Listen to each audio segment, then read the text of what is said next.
All right, hey everyone. So this is just a quick tutorial for how to solve question 12 from that multiple choice section. Again, didn't do a great job of explaining it in class. I needed a little bit more room. We will be looking at a few more questions like this in our next unit. We haven't talked so much about objects that are connected by a cord going over a pulley, situations like this. They're not too different from what we've seen before, but there are a couple simple strategies we can follow to solving ones like this. Right? They're not going to be all as complicated as this one. This case, we basically have two masses attached by a cord going over a pulley. The pulley we can assume is massless and there's no friction we really need to account for. What we're trying to do in this case is, without using any numbers, we're really trying to solve for what is the mass of mass 2 or block M2, the one down here.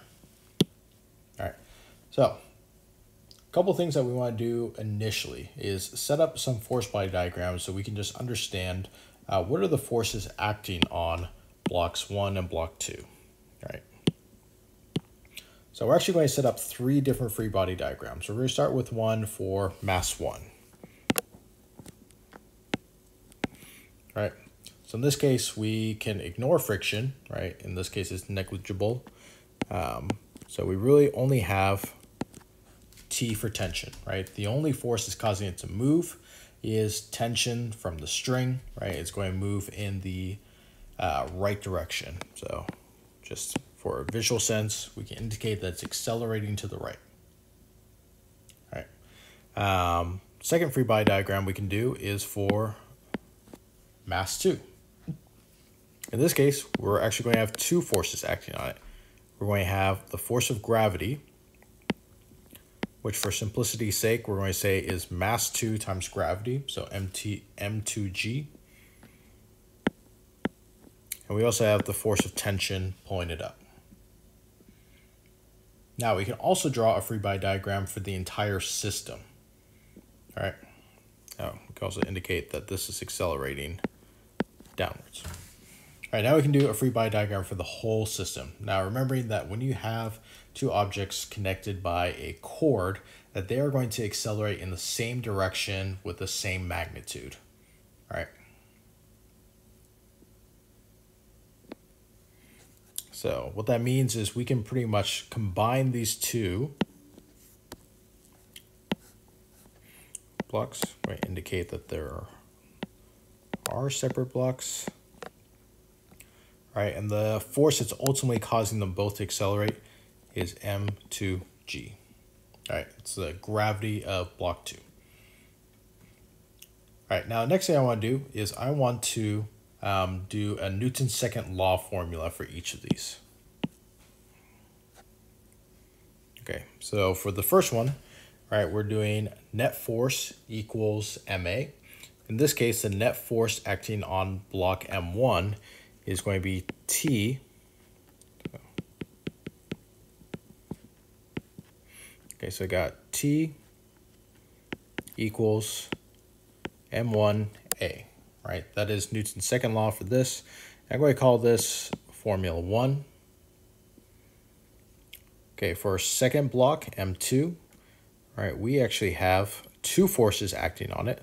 So our net force is going to be M2G minus T. All right, it's going to be minus T just because we know that the mass gravity here is going to be greater because it's moving down. All right, this is going to be equal to M2 times the acceleration. We're going to call this Formula 2. For our whole system here, we know that the net force acting on it is due to the gravity of block 2. So our net force is M2G equals M1 acceleration plus M2 acceleration. In this case, what we can actually do is we can simplify this by by factoring out our acceleration.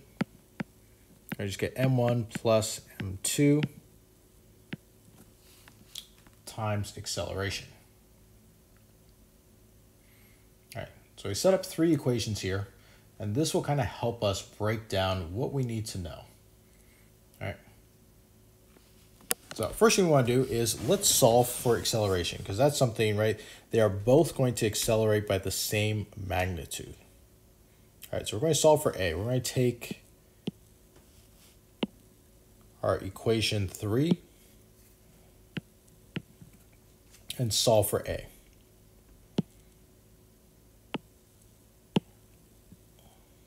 We're going to try to keep this organized. Okay. So equation 3, solve for A.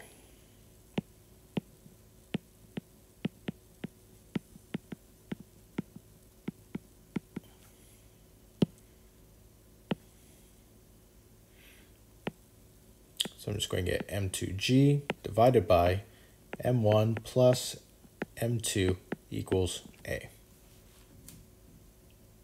All right, pretty straightforward.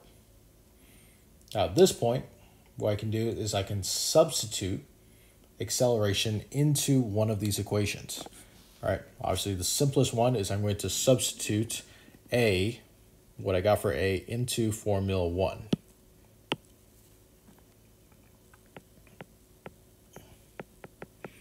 So I'm going to substitute A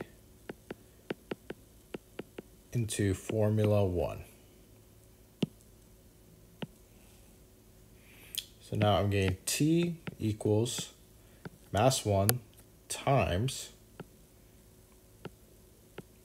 m2g divided by m1 plus m2.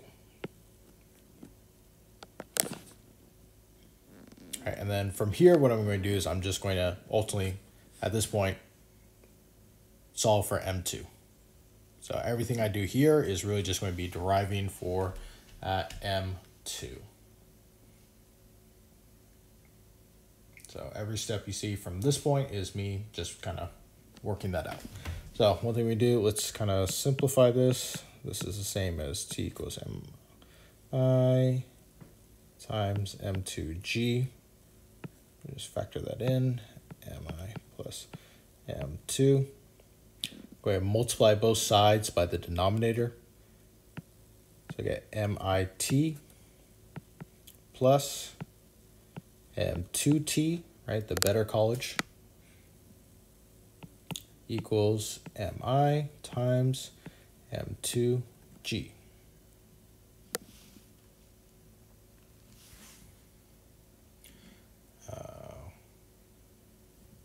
Now let's do MIT. I'm going to get that by itself. So I end up with mi m2g minus m2t. Here I can simplify. I can factor out m2. MIT equals, sorry, it's all ended up being at an angle. M2 MIG minus T.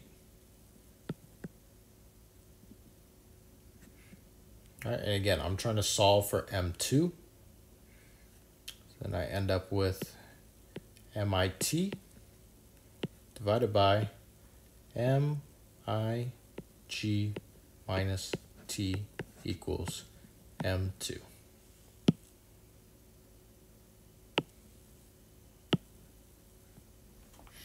At that point, I have derived an equation for mass 2.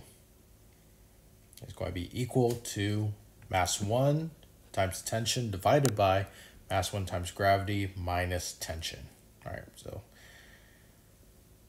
once again, one of those equations where none of it is quantitative. This is all conceptual and just using your knowledge of Newton's second laws and force body diagrams or free body diagrams to solve for a particular variable or typical quantity. All right. In terms of the multiple choice,